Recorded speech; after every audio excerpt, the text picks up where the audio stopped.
పొద్దున్న లేస్తే ఎంతోమంది సివిల్స్ ఆస్పిరెంట్స్ని చూస్తూ ఉంటారు. ఏమనిపిస్తుంది సార్ మీకు? వీళ్ళు ఖచ్చితంగా సాధిస్తారు, వీళ్ళు సాధించనే మీకు క్యాలిక్యులేషన్ ఉంటుందా?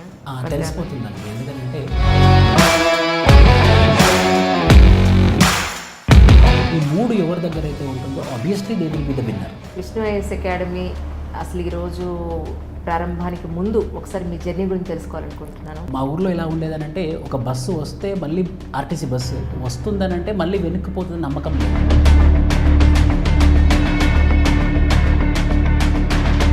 జనరల్గా స్టూడెంట్స్ ఇప్పుడు వేలల్లో ప్రిపేర్ అయ్యి వాళ్ళు ఒక ఎయిమ్తో వస్తున్నారు రావడానికి, కానీ లాస్ట్ వరకు కూడా ఆ పట్టుదల లేకపోతే ఆ సస్టైనబిలిటీ అనేది కంటిన్యూస్గా వాళ్ళకి ఉంటుందా? ఓన్లీ 10% ఆఫ్ ద ఆస్పిరెంట్స్ ఎవరైతే స్టార్ట్ చేశారో వాళ్ళు మాత్రమే ఉంటారు చివరి వరకు. ఈ విష్ణు ఐఏఎస్ అకాడమీ స్పెషల్ ఏంటి, లేదంటే ఇక్కడ ఎందుకు జాయిన్ అవ్వాలి అని అంటే అంబిట్ ఉంటుంది కాబట్టి I can no there progressiveness ఎలా ఉంటుంది. విష్ణు ఐఏఎస్ అకాడమీలో స్పెషలైజేషన్ ఏంటి అని అంటే 90% of the ranks anthropology optional నుంచి వచ్చాయి. ఆంథ్రపాలజీ అందరూ ఏమంటారంటే ఆంథ్రపాలజీ నా బ్లడ్లో ఉందని అంటారు. సో మెయిన్స్ ప్రిపేర్ అయ్యే వాళ్ళకి మీరు ఇచ్చే అడ్వైస్ అంటే ఏం చెప్తారు? యూపీఎస్సీ అంటే ఆన్సర్ రైటింగ్ అంటే యూపీఎస్సీ రెండు సినానిమస్.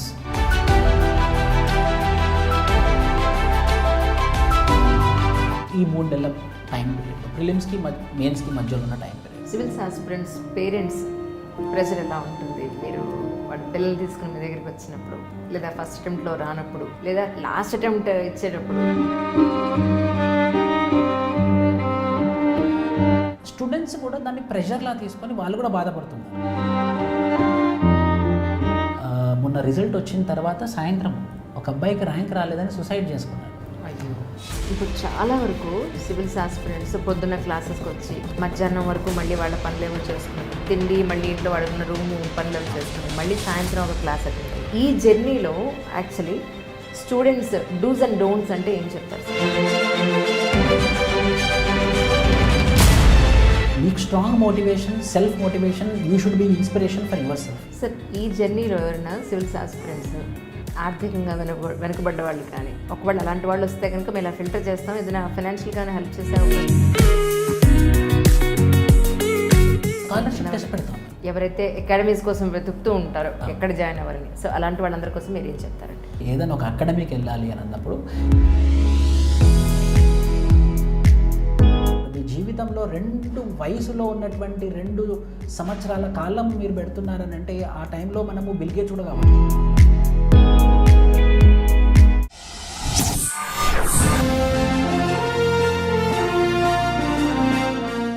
అందరికీ నమస్కారం అండి. ఈనాటి కార్యక్రమంలో విష్ణు ఐఏఎస్ అకాడమీ నుంచి Vishnu IAS academy founder Vishnu గారు మనతో పాటు ఉన్నారు. అలాగే సివిల్స్ ర్యాంకర్ 235వ ర్యాంకు సాధించినటువంటి అశ్విన్ గారు కూడా ఉన్నారు. ముందైతే వారిద్దరికీ వెల్కమ్ చెప్పేద్దాం. సార్ నమస్కారం అండి. సార్, కంగ్రాచులేషన్స్ మీకు. Thank you ma'am, thank you so much. Thank you sir. Really youngsters నిజంగా ఇంత మంచి మంచి ర్యాంకులతో సివిల్ సర్వీసెస్ అచీవ్ చేస్తూ ఉంటే ఒక న్యూ బ్లడ్ సొసైటీలోకి ఒక మంచి చేయడానికి వస్తున్నారనే ఒక కొత్త ఓపస్ అనిపిస్తూ ఉంటుంది సార్. మీరు అకాడమీలో పొద్దున్న లేస్తే ఎంతోమంది సివిల్స్ ఆస్పిరెంట్స్ని చూస్తూ ఉంటారు. ఏమనిపిస్తుంది సార్ మీకు? వీళ్ళు ఖచ్చితంగా సాధిస్తారు, వీళ్ళు సాధించనే మీకు క్యాలిక్యులేషన్ ఉంటుందా? తెలిసిపోతుందండి. ఎందుకంటే నేను ఈ ఫీల్డ్లో 15 సంవత్సరాల నుంచి ఉన్నాను. ఈ 15 సంవత్సరాలు ఉన్న ప్రయాణంలో ఒక 3 క్వాలిటీస్ చూసాను నేను. ఏ ఆస్పిరెంట్ దగ్గర అయితే కన్సిస్టెన్సీ, ప్యాషన్, హార్డ్ వర్క్, ఈ 3 ఎవరి దగ్గర అయితే ఉంటుందో obviously they will be the winner. So winner అవ్వడానికి ఈ 3 క్వాలిటీస్ ఎవరికి మేము ఐడెంటిఫై చేస్తామో ఖచ్చితంగా దట్ పర్సన్ గోట్ ర్యాంక్. అశ్విన్కి గుర్తుందో లేదో, ర్యాంక్ వచ్చే ముందు నేను ఒక ఫోటో దిగాను, ఖచ్చితంగా 100లో ర్యాంక్ వస్తుంది అని అన్నాను. 235 ర్యాంక్ వచ్చినప్పుడు అశ్విన్ కన్నా ఎక్కువ నేనే బాధపడ్డాను, ఎందుకంటే he deserve 100 below. Right. Second అటెంప్ట్లో కదండి? థర్డ్ అటెంప్ట్ అండి. Third attempt. Right. Sir, Vishnu IAS academy అసలు ఈరోజు ప్రారంభానికి ముందు ఒకసారి మీ జర్నీ గురించి తెలుసుకోవాలనుకుంటున్నాను. మీ నేటివ్ ప్లేస్, ఫ్యామిలీ గురించి ఒకసారి. ఖచ్చితంగా అండి. నేను వరంగల్ డిస్ట్రిక్ట్ స్టేషన్ కనుపురం అనే మండలం నుంచి వచ్చాను. నేను తెలుగు మీడియం, నా స్కూలింగ్ అంతా తెలుగు మీడియంలో జరిగింది. మాది 1990s. ఆ డికెట్లో నక్సల్ ప్రభావిత ప్రాంతం.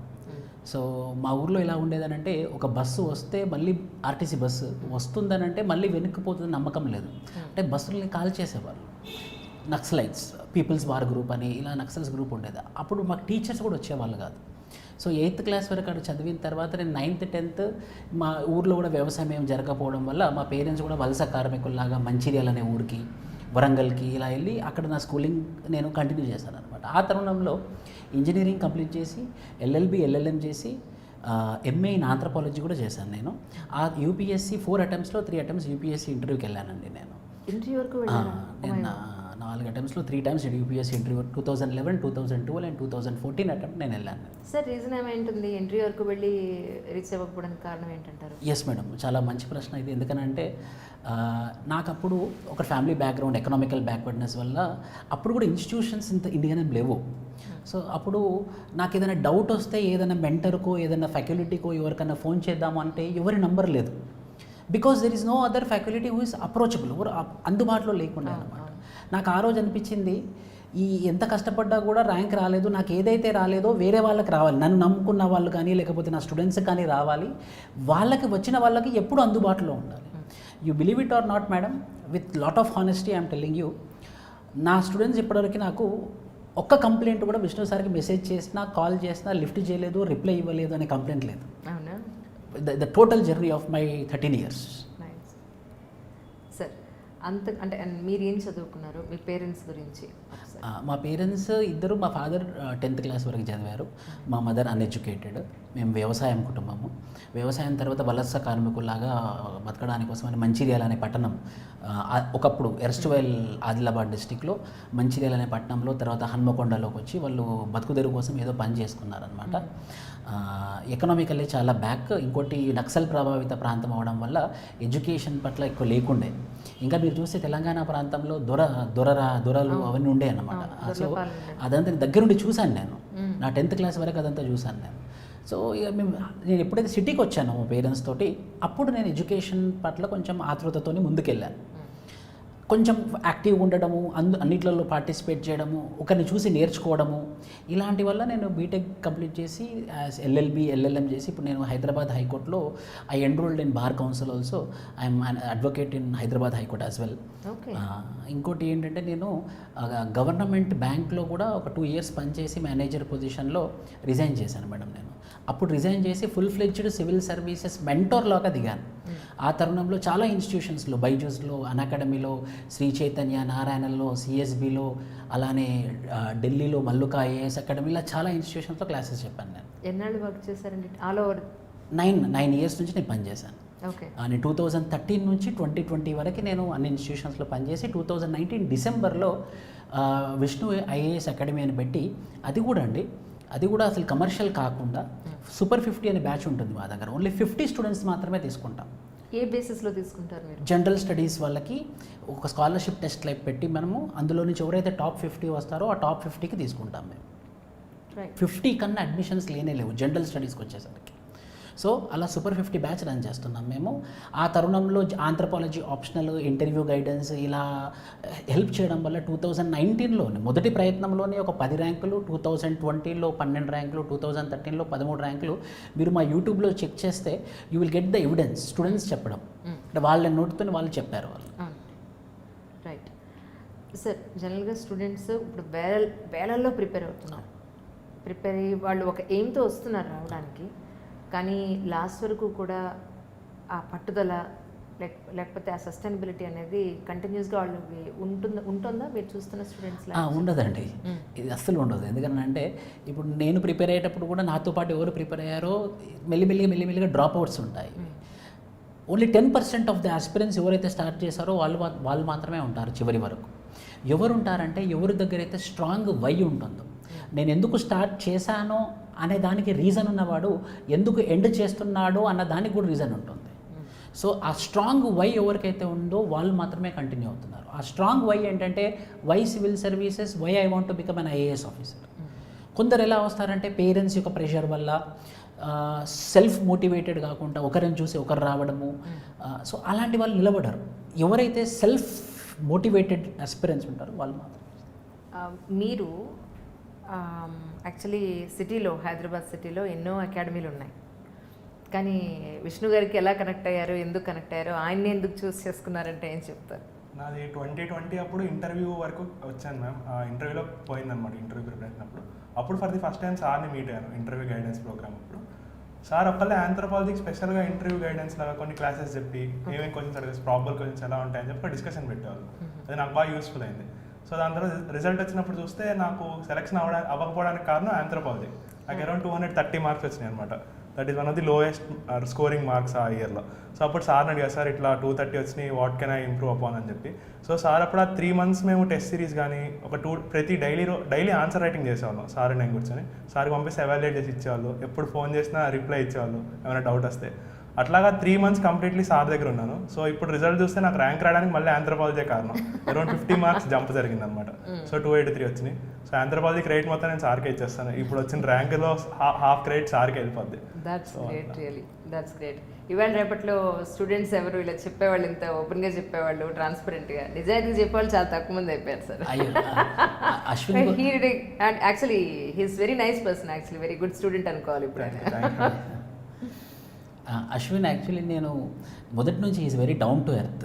ఎప్పుడు కూడా he's an BTech graduate from Indian Institute of Space Science Technology Trivandrum. అంత పెద్ద కాలేజ్లో చదివినా కూడా మనం ఎవరైనా బయట మనిషి చూస్తే ఒక గవర్నమెంట్ డిగ్రీ కాలేజ్ అబ్బాయి ఏమో అన్నట్టు బిహేవ్ చేస్తాడు. ఇప్పుడు కూడా నేను సాధించాను, నాకు ఒక మంచి ర్యాంక్ వచ్చిందనే యాటిట్యూడ్ కూడా ఎక్కడ లేదు యాక్చువల్లీ. ఎప్పటికి నేను చూస్తున్నాను కదా, కొంతమందికి కొంచెం ఆ ఫీలింగ్లో ఉంటున్నారు. That's nice sir. ఇప్పుడు ఎవరైతే ఆస్పిరెంట్స్ ఉంటారో ఈ విష్ణు ఐఏఎస్ అకాడమీ స్పెషల్ ఏంటి, లేదంటే ఇక్కడ ఎందుకు జాయిన్ అవ్వాలి అని అంటే ఏం చెప్తారు? రెండు కారణాలు చెప్తానండి. ఒకటి ఏంటంటే ఎప్పుడైతే లీడర్ బాగుంటారో ఏదైనా బాగుంటుంది. నేను సెల్ఫ్ మోటివేటెడ్, సెల్ఫ్ కమిటెడ్ నా స్టూడెంట్స్ పట్ల. అందుకే నేను 50 Super 50 అనే బ్యాచ్ పెట్టాను. 50 స్టూడెంట్స్ మాత్రమే జనరల్ స్టడీస్ తీసుకుంటాము. ఎందుకనంటే నా యొక్క అప్రోచ్ కూడా 50 స్టూడెంట్స్ కన్నా ఎక్కువ వెళ్ళిపోయింది అనుకోండి, నేను ఎలా వాళ్ళు ఎలా చదువుతున్నారు, వాళ్ళని ఎలా ట్రేస్ చేయగలను, వాళ్ళని ఎలా ఎవాల్యుయేట్ నేను ఎవాల్యుయేట్ చేయలేను. సో ఎక్కడైతే లిమిటెడ్ అడ్మిషన్స్ అని ఉంటాయో ఖచ్చితంగా మనం అక్కడికే పంపించేవాళ్ళు ఎవరైనా కూడా. సో ఈ 2 కారణాలు. ఒకటి, నేను చాలా కమిటెడ్, సెల్ఫ్ కమిటెడ్. నా స్టూడెంట్స్కి ర్యాంక్ తెప్పియాలనేది నేను చాలా జెన్యూన్గా నేను చేస్తాను. Number 2, only limited batch. So limited batch ఉంది కాబట్టి ఆ లిమిటెడ్ బ్యాచ్ మీద నా యొక్క అప్రోచ్, నా యొక్క అంబిట్ ఉంటుంది కాబట్టి I can no there progressiveness ఎలా అవుతుంది. That's true. యాక్చువల్లీ స్టూడెంట్స్ కొంతమంది వాళ్ళ ఓన్గా ప్రిపేర్ అయ్యే వాళ్ళు కొంతమంది ఉంటారు, లేదా ఆన్లైన్లో కొన్ని క్లాసెస్ విని మీరు ఇచ్చే బుక్లెట్స్తో ప్రిపేర్ అయ్యే వాళ్ళు కొంతమంది ఉంటారు, లేదా మెయిన్స్కి ఒక చోట, ఇంటర్వ్యూ ప్రిలిమ్స్కి ఒక చోట, మెంటోరింగ్కి ఒక చోట, లేదా ఇంటర్వ్యూకి ఒక చోట ప్రిపేర్ అయ్యే వాళ్ళు ఉంటారు. సో విష్ణు ఐఏఎస్ అకాడమీలో స్పెషలైజేషన్ ఏంటి అని అంటే ఏం చెప్తారు? నాకు ఇప్పటివరకు వచ్చిన ర్యాంకులలో 90% of the ranks anthropology optional నుంచి వచ్చాయండి. ఆంథ్రోపాలజీకి నేను స్పెషలిస్ట్. ఎందుకంటే నేను రాసేటప్పుడు కూడా నాకు ఆంథ్రోపాలజీలో one of the best marks in India వచ్చాయి నేను రాసినప్పుడు కూడా. ఆంథ్రోపాలజీ అందరూ ఏమంటారంటే ఆంథ్రోపాలజీ నా బ్లడ్లో ఉందని అంటారు. So I did field work also. So because of which మళ్ళీ ఇంకోటి, నా ఇంగ్లీష్ చాలా సింపుల్ ఇంగ్లీష్ ఉంటుంది. ఎందుకంటే నా తెలుగు మీడియం బ్యాక్గ్రౌండ్ అవ్వడం వల్ల మన తెలుగు ప్రజలకి, తెలుగు స్టూడెంట్స్కి ఈజీగా వెళ్ళిపోతుంది. నేను ఇంగ్లీష్ చెప్పినా కూడా వాళ్ళు ఏమంటారంటే, సార్ మీరు ఇంగ్లీష్ చెప్పినా కూడా మాకు అది తెలుగులానే వెళ్ళిపోతుంది అని అంటారు. So it's a simple English because of my background. Right. So మీ వరకు ఒక స్టూడెంట్ డిఫరెంట్ ప్లేసెస్లో ప్రిపేర్ అవ్వడం వల్ల వాళ్ళకి ప్లస్ అవుతుందంటారా, మైనస్ అవుతుందంటారా? ప్లస్సే అవుతుందండి, అలా ఏం లేదు. అంటే ఏమవుతుందని అంటే, ఇప్పుడు అల్టిమేట్గా అంబిషన్ ఇంపార్టెంట్, ఇన్స్టిట్యూషన్ అనేది ఫెసిలిటేటర్. సో నాకు బాగా చెప్తుంది అన్నది నాకు ఇంపార్టెంట్ అవుతుంది, నా అంబిషన్ రీచ్ అవ్వడం కోసం. సో ఆ పలు తరుణాల్లో నేను ఒకరిని కాకపోతే ఒకరిని రీచ్ అవుతాను. ఆ రీచ్ అయిన తరుణంలో నాకు ఎవరైతే పర్ఫెక్ట్ హ్యాండ్ ఇస్తారో నేను ఆ హ్యాండ్తో లిఫ్ట్ అవుతాను. సో మనకి మొదటిసారి మంచి హ్యాండ్ దొరకాలని లేదు కదా madam. So we will be searching for the hands when we get a proper hand. So ఇప్పుడు యాక్చువల్లీ మన ప్రిలిమ్స్ అయింది, మొన్న పేపర్ ఎలా వచ్చిందంటారు? ఇది అనలైజ్ చేస్తే madam 2 decades toughest question paper ఇదే. నిజమా? అందరు ఎగ్జామ్ రాయగానే చాలా తొందరపడి ఈజీ క్వశ్చన్ పేపర్ అది అని అంటారు, కానీ నెగిటివ్ మార్కింగ్ పడడానికి చాలా హై ప్రయారిటీ. ప్రతిసారి ఏమవుతుందంటే 50% ఆఫ్ ద MCQs 4 బిట్లు ఉంటే అందులో 2 అబ్జెక్టివ్ టైప్ ఈజీగా ఎలిమినేట్ చేయొచ్చు. ఆ 2 ఏదో ఒకటి కరెక్ట్ చేయడం దగ్గర ఆగిపోతాం. ఈసారి అసలు ఎలిమినేషన్ విధానానికే ఎలాంటి ఆస్కారం లేదన్నమాట. 4 different options. Okay. So elimination method చచ్చిపోయింది మనం చెప్పాలనంటే. ఎలిమినేషన్ మెథడ్ ద్వారా క్లియర్ చేసే వాళ్ళకి ఈసారి ఎలిమినేషన్ మెథడ్ పనికి రాకుండా పోయింది. రైట్. ఇప్పుడు మెయిన్స్ వస్తున్నాయి అవును. దగ్గరలో మనకి. సో మెయిన్స్ ప్రిపేర్ అయ్యే వాళ్ళకి మీరు ఇచ్చే అడ్వైస్ అంటే ఏం చెప్తారు? కొన్ని టిప్స్ అట్లీస్ట్, ఎందుకంటే చాలా షార్ట్ టర్మ్ ఉంది ఇప్పుడు. యూపీఎస్సీ అంటే ఆన్సర్ రైటింగ్, ఆన్సర్ రైటింగ్ అంటే యూపీఎస్సీ, రెండు సినానిమస్. ఇప్పుడు ఎవరైతే మెయిన్స్ రాయబోతున్నారో డైలీ 2 ఆన్సర్స్, జిఎస్కి మీ ఆప్షనల్కి ఏదైతే నేనే ఆన్సర్ రైటింగ్ ప్రాక్టీస్ చేయాలి. ఎంత బాగా ఆన్సర్ రైటింగ్ ప్రాక్టీస్ చేస్తే అంత బాగా మనము ఫైనల్ ఎగ్జామినేషన్లో మనం చేయగలం. ఎలా అయితే మనము ఎంతగానం ట్రైనింగ్ చేస్తామో మనం ఫైనల్ ఎగ్జామినేషన్ హాల్లో అంత బాగా పెర్ఫామ్ చేస్తామో, ఈ ఆన్సర్ రైటింగ్ అనేది ట్రైనింగ్ లాంటిది ఫైనల్ బ్యాటిల్ ఫీల్డ్ కోసం. So answer writing is the only మంత్ర ఈ 3 నెలల టైం పీరియడ్లో, ప్రిలిమ్స్కి మెయిన్స్కి మధ్యలో ఉన్న టైం పీరియడ్. ఏ ఆప్షన్ అయినా సరే everything is about answer writing. ఇప్పుడు వీళ్ళకి ఈ ప్రిపేర్ అయ్యే ఆస్పిరెంట్స్ ఎవరైతే ఉన్నారో కొన్ని టిప్స్ ఏమైనా చెప్పగలుగుతారా? మొదటిగా నేను ఏం చెప్తానంటే, మొదటిసారి ఎవరికి విజయం రాదు. మనం కన్సిస్టెంట్గా చాలా మొండిగా ఉండాలి. ఏ విజయంలోనైనా ఏదైనా సరే, ఏ ఫీల్డ్ అయినా సరే, మొదటిసారి సక్సెస్ పొందిన వాళ్ళు చాలా అదృష్టవంతులు. 1% కూడా ఉండరు. కానీ 99% ఆఫ్ ద పీపుల్ సక్సెస్ పొందిన వాళ్ళందరూ మొండిగా, ప్యాషనేట్గా, పిచ్చిగా కష్టపడ్డ వాళ్ళు. సో మొదటి ప్రయత్నంలో నాకు రాలేదు అని డ్రాప్ అవుట్ అయితే కాదు. సో మీరు మీ స్ట్రెంగ్త్, వీక్నెస్ని అనలైజ్ చేసుకొని ఆ స్ట్రెంగ్త్ని ఇంకా సూపర్ స్ట్రెంగ్త్ చేసుకొని ముందుకెళ్ళాలి. ఆ తరుణంలో 1కి 2 సార్లు, 2కు 3 సార్లు మనం హానెస్ట్గా ప్రయత్నం చేస్తే ఖచ్చితంగా సక్సెస్ వస్తుంది. ఈ తరుణంలో మెయిన్స్ ఆన్సర్ రైటింగ్ మీద ఫోకస్, ప్రిలిమ్స్ ఏమో మాక్ టెస్ట్ల మీద ఫోకస్. ఇంటర్వ్యూ అనేది మన చేతిలో లేదు. Interview all is about personality, మన యొక్క బిహేవియర్, మన యొక్క ఒరిజినాలిటీ అనేది ఇంటర్వ్యూ. సో ఇంటర్వ్యూ కోసం పెద్ద కంగారు పడకుండా మెయిన్స్ అప్పుడు ఆన్సర్ రైటింగ్ మీద, ప్రిలిమ్స్ అప్పుడు మాక్ టెస్ట్ మీద మనం ప్రిపేర్ చేయాలి. ఈ తరుణంలో మీరు ఈ 3 నెలల టైంలో ఏం చేయాలంటే, ఇన్రోజు మీరు ఏదైతే బాగా చదువుకున్నారో ఒక రివిజన్ నోట్స్ చేసుకోండి. ఆ రివిజన్ నోట్స్ ఎలా ఉండాలంటే ప్రతి సబ్జెక్ట్కు 10 పేజెస్ కన్నా ఎక్కువ ఉండకూడదు. ఇప్పటికి కూడా నా రివిజన్ నోట్స్ ఉంది మేడం, అది 2013ది. మీరు చూస్తే ఇంత చిన్న రాసుకున్నాను నేను. ఓ 10 పేజెస్లో మొత్తం ఆంథ్రపాలజీ మొత్తం ఉందన్నమాట. అలా పాలిటీకి 2 పేజెస్, ఎకానమీకి 2 పేజెస్. సో ఎగ్జామ్ ముందు మనం ఏదైతే మనం రివిజన్ చేస్తామో అది యూజ్ అవుతుందన్నమాట. సో ఇప్పుడు ఈ టైంలో రివిజన్ నోట్స్ చేసుకోవాలి. సివిల్స్ ఆస్పిరెంట్స్ పేరెంట్స్ ప్రెషర్ ఎలా ఉంటుంది? మీరు వాళ్ళ పిల్లలు తీసుకుని మీ దగ్గరికి వచ్చినప్పుడు, లేదా ఫస్ట్ అటెంప్ట్లో రానప్పుడు, లేదా లాస్ట్ అటెంప్ట్ ఇచ్చేటప్పుడు పేరెంట్స్ దగ్గర నుంచి ఎలాంటి ప్రెషర్ లేదా ఎలాంటి పెయిన్ చూస్తూ ఉంటారు మీరు? వాళ్ళు పాపం ఎక్కువ మిడిల్ క్లాస్ ఫ్యామిలీస్ అస్పైర్ చేస్తారు సివిల్ సర్వీసెస్కి. సో వాళ్ళ సేవింగ్స్ నుండి డబ్బులు ఖర్చు పెట్టి మరి కోచింగ్ కానివ్వండి, వాళ్ళ హైదరాబాద్లో కానీ ఢిల్లీలో కానీ వాళ్ళ ఖర్చులకి డబ్బులు ఇస్తూ ఉంటారు. వాళ్ళు త్యాగాలు చేసి, సో ఆబ్వియస్లీ వాళ్ళకి ఎక్స్పెక్టేషన్స్ ఉంటాయి. వాళ్ళ ఎక్స్పెక్టేషన్స్ ఉండడంలో తప్పు లేదు. కానీ స్టూడెంట్స్ కూడా దాన్ని ప్రెషర్లా తీసుకొని వాళ్ళు కూడా బాధపడుతున్నారు. కొందరు జెన్యూన్ ఆస్పిరెంట్స్ ఉన్నారు. 2 days బ్యాక్ అండి, మహారాష్ట్రలో మొన్న రిజల్ట్ వచ్చిన తర్వాత సాయంత్రం ఒక అబ్బాయికి ర్యాంక్ రాలేదని సూసైడ్ చేసుకున్నాడు. సో ఇలాంటి ప్రెషర్స్ వల్ల వస్తుంది. పేరెంట్స్ కూడా అర్థం చేసుకోవాలి, ఆ అమ్మాయి అయినా అబ్బాయి అయినా చదువుతున్నారు, వాళ్ళు కష్టపడుతున్నారు. సో రిజల్ట్ అనేది మన చేతిలో లేదు, కర్మ మాత్రమే మనది, destiny is for the God. So ఈ ప్రెషర్ చేయడం వల్ల ఏమవుతుందంటే కొన్నిసార్లు అగత్యాలు చేసుకోవడానికి కూడా ఉంటుంది, కాబట్టి అర్థం చేసుకోవాలి. సో ఈయన దృష్టిలో యాక్చువల్లీ మీరు చెప్పారు మీ దగ్గర ఆంథ్రోపాలజీకి వచ్చినప్పుడు 100 లోపు వస్తుందని అనుకున్నప్పుడు, అంటే ఆయనలో ఉండే క్వాలిటీస్ ఏం కనిపించాయి మీకు అంటే ఏం చెప్తారు? అశ్విన్ గుర్తే ఉండాలి, నేను అన్నాను. నేను అప్పుడు కావాలని నేను సెల్ఫీ ఫోటో తీసుకొని నీకు ఇదే సాక్ష్యము, నీకు 100 లోపు ర్యాంక్ వస్తుందని అన్నాను. ఎందుకంటే నేర్చుకోవాలి అనే తపన బాగుంది. మనిషికి ఎప్పుడైనా కూడా నేర్చుకోవాలనే భావన ఉన్నప్పుడు ఎదుగుతాడు మనిషి. నాకు అంతా వచ్చు అని అన్నప్పుడు వాడు అక్కడే ఆగిపోతాడు. అశ్విన్ దగ్గర ఏముందనంటే I have to learn more అనే యాటిట్యూడ్ బాగుంది.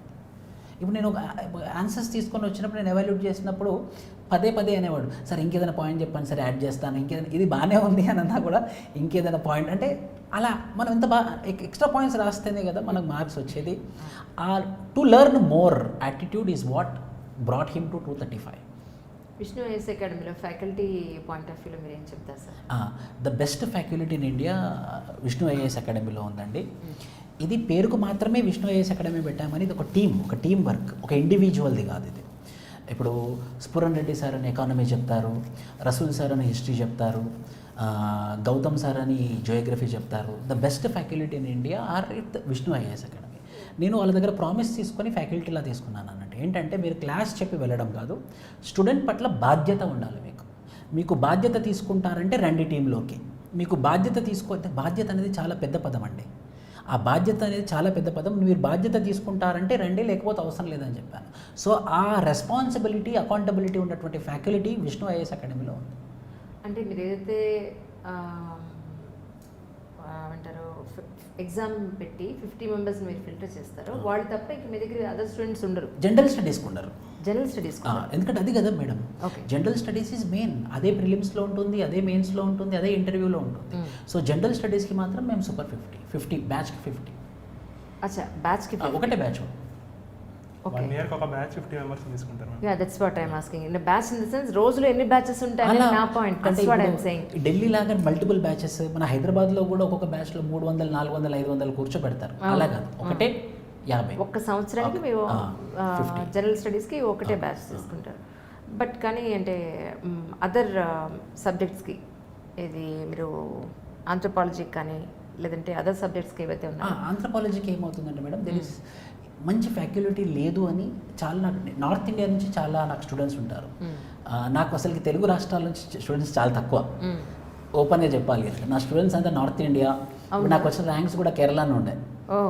రోజా రజన్ అని 108 ర్యాంక్ కేరళ నుండి, శివరామన్ అని అతను తమిళనాడు నుండి, రిషబ్ హన్స్ అని గజియాబాద్, దేవిష్ చతుర్వేది అని లక్నో నుండి. సో అందరు నాకు అవుట్ ఆఫ్ ఈ తెలుగు రాష్ట్రాల నుంచే ఉన్నారు. అది ఆంథ్రోపాలజీ వల్ల. రైట్. మీరు బేసిక్గా తెలుగు మీడియం చదువుతున్నారు. ఎగ్జామ్ ఏ లాంగ్వేజ్లో ఇచ్చారు? ఇంగ్లీష్లోనే ఇచ్చాను నేను. అవునా? మీకేం ఇబ్బంది అనిపించలేదు? అదే మేడం, మనం నేర్చుకోవాలనే ప్యాషన్ ఉండాలి. అది ఏదైనా సరే మనకు ఆ నేర్చుకోవాలనే ప్యాషన్ ఉన్నప్పుడు ఆటోమేటికల్లీ వి విల్ ఎక్సెల్. నన్ను కమెంట్ బాక్స్లో చాలామంది అడిగింది ఏంటంటే తెలుగు మీడియం వాళ్ళకి బుక్ లిస్ట్ ఏమైనా ఉంటే చెప్పండి అని. సో వాళ్ళకైనా చెప్తారా? ఖచ్చితంగా. తెలుగు మీడియం వాళ్ళకి ఒక్క ప్రాబ్లం అయితే ఉంది. ఏంటంటే మెటీరియల్కి వచ్చేసరికి ఇంగ్లీష్ మీడియం వాళ్ళకి దొరికినంత మెటీరియల్ తెలుగు మీడియం వాళ్ళకు దొరకదు. అది మనం ఒప్పుకోవాల్సిందే. ఇప్పుడు ఏ ఇన్స్టిట్యూట్ తీసుకున్నా కూడా వాళ్ళు పీడిఎఫ్స్ కానివ్వండి, కంటెంట్లు కానివ్వండి, మ్యాగజైన్స్ కానివ్వండి, వాళ్ళు ఇంగ్లీష్లో రిలీజ్ చేస్తారు, తెలుగులో రిలీజ్ చేయరు. కానీ కొన్ని ఎగ్జాంపుల్స్ ఉన్నాయి మనకి. ర్యాంక్స్ వచ్చిన వాళ్ళు, ర్యాంక్ 3 ఇంతకుముందు వీళ్ళు ఏం చేశారంటే వాళ్ళు కూర్చొని ట్రాన్స్లేట్ చేసుకున్నారు స్వతహాగా. సో అదొక్కటి మాత్రం మనకు ఉంది. కానీ నేను మన ఇన్స్టిట్యూట్లో నేను ఏం చేస్తానంటే ఎవరైతే తెలుగు మీడియం వాళ్ళు ఉన్నారో ఏదైనా డౌట్ నాకు ఇది అర్థం కాలేదు సార్, ఎందుకంటే బైలింగ్వల్లో ఉంటాయి క్లాసెస్, తెలుగులో ఉండవు, బైలింగ్వల్లో ఉంటాయి. సో ఎవరైనా అడిగినప్పుడు మేము ఏమని చెప్తాము అని అంటే నేను పర్సనల్గా కూర్చోబెట్టి మన వాడుక భాషలో అర్థమయ్యే విధంగా తెలుగులో చెప్తాను అనమాట. సో వాళ్ళకి అర్థమైపోతుంది. రైట్. ఇప్పుడు చాలా వరకు సివిల్స్ ఆస్పిరెంట్స్ పొద్దున్న క్లాసెస్కి వచ్చి మధ్యాహ్నం వరకు మళ్ళీ వాళ్ళ పనులేవో చేసుకుని తిండి, మళ్ళీ ఇంట్లో వాళ్ళ రూము పనులు అవి చేసుకుని మళ్ళీ సాయంత్రం ఒక క్లాస్ అటెండ్ అయ్యి ఈ టైంలోనే సినిమాలు, ఫ్రెండ్స్, పార్టీలు ఏవి చూసుకుంటూ ఇలా కొంతకాలం నడుస్తూ ఉంటుంది. దీన్ని కూడా ఫిల్టర్ చేసి ఇంకా సీరియస్నెస్ వచ్చిన వాళ్ళు ఇంకొంతమంది, ఇంకా సీరియస్ అయ్యి ఇది తప్ప నాకు ఇంకేది పట్టదు అనుకుని కూర్చునే వాళ్ళు ఒకళ్ళు. అలా అయిన వాళ్ళు ఫైనల్గా ఇలా వస్తారు మనకి అవుట్పుట్. కాకపోతే ఈ జర్నీలో actually students do's and don'ts అంటే ఏం చెప్తారు సార్? సి, ఒక రిజిడ్గా ఇలానే చదవాలి, ఇలానే చదవకూడదు అనేది ఏమి ఉండదు. ఫస్ట్ ఆఫ్ ఆల్ ఒకటి ఏంటంటే ముందుగా చెప్పినట్టు మన దగ్గర స్ట్రాంగ్ వై ఉంటే అదే మోటివేషన్. ఇంకా ఏది మోటివేషన్ పనికిరాదు. నేను ఎందుకు స్టార్ట్ చేశాను అన్నది ఒకటి మన దగ్గర గట్టిగా ఉంటే సరిపోతుంది. నెంబర్ 1. డూస్ ఏంటంటే ఫస్ట్ మంచి మెంటోర్ ఉండాలండి. నాకు చాలామంది ఆస్పిరెంట్స్ తెలుసు, వచ్చేస్తారు హైదరాబాద్లో, ఎక్కడికైనా సరే వచ్చేస్తారు వాళ్ళు, ఇన్స్టిట్యూషన్నో ఎవరినో నమ్ముకొని వచ్చేస్తారు. ఆ వచ్చిన తరుణంలో వాళ్ళు ఎక్స్పెక్టేషన్స్తో వస్తారు. ఆ ఎక్స్పెక్టేషన్స్ ఆ ఇన్స్టిట్యూషన్ కానివ్వండి, ఆ పర్టికులర్ మెంటర్ కానివ్వండి రీచ్ కాకపోవడం వల్ల వాళ్ళు చాలా డీమోటివేట్ అయ్యి వెళ్ళిపోతారు. ఇక వాళ్ళు యూపీఎస్సీ ప్రిపరేషన్ ఆపేస్తారు అనమాట. అలా మీ జర్నీ అనేది ఒక ఇన్స్టిట్యూషనో లేకపోతే ఒక మనిషో డిటర్మైన్ చేయకూడదు. మీ ఫ్యూచర్ అనేది మీరే డిటర్మైన్ చేసుకోవాలి. ఫస్ట్ ఆఫ్ ఆల్ అది నీకు strong motivation, self motivation, you should be inspiration for yourself. Number 1. Number 2 ఏంటంటే మనం కూడా కష్టపడాలి. ఎందుకంటే ఇది మన జీవితం. రేపు పొద్దున ఐఏఎస్ అవుతే నువ్వు ఐఏఎస్ అవుతావు, నీ పేరు కింద ఐఏఎస్ ఉంటుంది. సో ఫస్ట్ అది ఆ self thing is very very important. True. ఏమైనప్పటికీ 50 నెంబర్ ఏమైనా పెంచే అవకాశం ఉంటుందా కమింగ్ డేస్లో? అయితే ప్రస్తుతానికైతే మేమైతే ఎప్పుడైనా కూడా సూపర్ 50 అనే బ్యాచ్తోని బ్యాచ్కి 50 మెంబర్స్ అని అనుకున్నాం మేడం. మేము కానీ 50 బ్యాచ్కి 50 అయితే డ్యామ్ షూర్. మేము ఎట్టి పరిస్థితుల్లో బ్యాచ్కి 50 అయితే పెంచుకోదలుచుకోలేదు మేము. సో ఎందుకంటే వీఆర్ నేను ముందుగా చెప్పినట్టు నా బ్యాక్గ్రౌండ్ కానివ్వండి, ఆ మెంటోర్షిప్ అనేది అందుబాటులో లేదు అన్న ఆలోచనతోని పెట్టినటువంటి ఇన్స్టిట్యూట్ ఇది. సార్, ఈ జర్నీలో ఎవరైనా సివిల్స్ ఆస్పిరెంట్స్ ఆర్థికంగా వెనుకబడ్డ వాళ్ళు కానీ, లేదంటే మీరు ఇందాక ఒకవేళ అలాంటి వాళ్ళు వస్తే కనుక మేము ఇలా ఫిల్టర్ చేస్తాం, ఏదైనా ఫైనాన్షియల్గానే హెల్ప్ చేసే అవకాశం? స్కాలర్షిప్ టెస్ట్ పెడతాం మొన్న పెట్టాం, లాస్ట్ సండే పెట్టాం స్కాలర్షిప్. వాట్ యూ డూ అంటే స్కాలర్షిప్ టెస్ట్లో టాప్ 3 ఉంటారండి. First 100% free, second 50% free, third 25% free. Scholarship test ఎందుకనంటే నాకు క్రీమ్ కావాలి. ఏదైతే నేను ఫ్రీగా ప్రొవైడ్ చేస్తున్నానో టాప్ 1కి అతను he should deserve it. So అందుకే స్కాలర్షిప్ టెస్ట్ పెడతాం. రైట్, మొన్న పెట్టాం మేము. అవునండి, రైట్. సో బాగా వచ్చారు. ఒక 2000 స్టూడెంట్స్ రాశారు. టాప్ 1 to 3, టాప్ 1 ఆల్రెడీ వాళ్ళకి మేము సర్టిఫికేట్ కూడా ఇస్తాం. ఈ సందర్భంగా విష్ణు ఐఎస్ అకాడమీకి సంబంధించి ఎవరైతే అకాడమీస్ కోసం వెతుకుతూ ఉంటారో ఎక్కడ జాయిన్ అవ్వాలని, సో అలాంటి వాళ్ళందరి కోసం మీరు ఏం చెప్తారండి? నేనేం చెప్తానండి, ఫస్ట్ మన ఫ్యూచర్ మీరు డిసైడ్ అవ్వాలి. మీరు డిసైడ్ అయినప్పుడు ఏం చేయాలి అని అంటే, ఏదైనా ఒక అకాడమీకి వెళ్ళాలి అని అన్నప్పుడు ఇంతకుముందు ఆ అకాడమీలో చదివినటువంటి సీనియర్స్ ఇంపార్టెంట్. వాళ్ళని అప్రోచ్ అవ్వండి, వాళ్ళని కనుక్కోండి. ఈ ఇన్స్టిట్యూట్ ఎలా ఉంది, వీళ్ళు ఎలా పట్టించుకుంటారు, క్లాసెస్ ఎలా చెప్తారు, వీళ్ళు ఎలా ఎవాల్యుయేట్ చేస్తారని వాళ్ళని అడగండి. ఆల్రెడీ చదివి వెళ్ళిన వాళ్ళకన్నా బెస్ట్ రివ్యూ ఎవరు చెప్పలేరు. కరెక్ట్. సో ఎవరైతే ఆల్రెడీ ఇన్స్టిట్యూట్లో జాయిన్ అయ్యి వెళ్ళిపోతారు కదా, వాళ్ళని అడిగి వాళ్ళ దగ్గర రివ్యూ తీసుకొని జాయిన్ అవ్వండి. అది మీకు ఖచ్చితంగా లాభం చేస్తుంది. సో ఊరికే మనం వెళ్ళకుండా, ఏదో చూసి వెళ్ళకుండా, ఇప్పుడు నేను చెప్పడం వల్ల మీరు రాకుండా, ఇప్పుడు నన్ను కూడా, ఇప్పుడు ఏదైనా కూడా నన్ను చూసి మీరు రాకూడదు. ఇంతకుముందు బ్యాచెస్ ఏవైతే ఉన్నాయో వాళ్ళని కాంటాక్ట్ అయ్యి, నిజంగానే విష్ణు సార్ చెప్పేది నిజమేనా, నిజంగానే ఆ పర్టికులర్ లెక్చరర్ చెప్పేది కరెక్టేనా అని మనం తెలుసుకొని ఎంక్వైరీ చేసి రావాలి. ఎందుకంటే డబ్బుల కన్నా ఇంపార్టెంట్ టైం అని నమ్ముతాను నేను. ఆ టైం మీరు కేటాయిస్తున్నారు. మీ జీవితంలో 2 వయసులో ఉన్నటువంటి 2 సంవత్సరాల కాలం మీరు పెడుతున్నారని అంటే, ఆ టైంలో మనము బిల్ గేట్స్ కూడా కావచ్చు ఆ 2 సంవత్సరాలు. నిజం. ఏమైనప్పటికీ మీ దగ్గర నుంచి ఇంకెంతో ఇలాంటి ర్యాంక్ స్టూడెంట్స్ అన్ని సబ్జెక్ట్స్లో కూడా మేము, not only in anthropology, general studies అవనివ్వండి, ఎనీ అదర్ ఆప్షన్స్ తీసుకునే వాళ్ళు అవనండి, రావాలని మనస్ఫూర్తిగా ఐడెంటిఫై కోరుకుంటున్నామండి. Thank you so much once again. Thank you.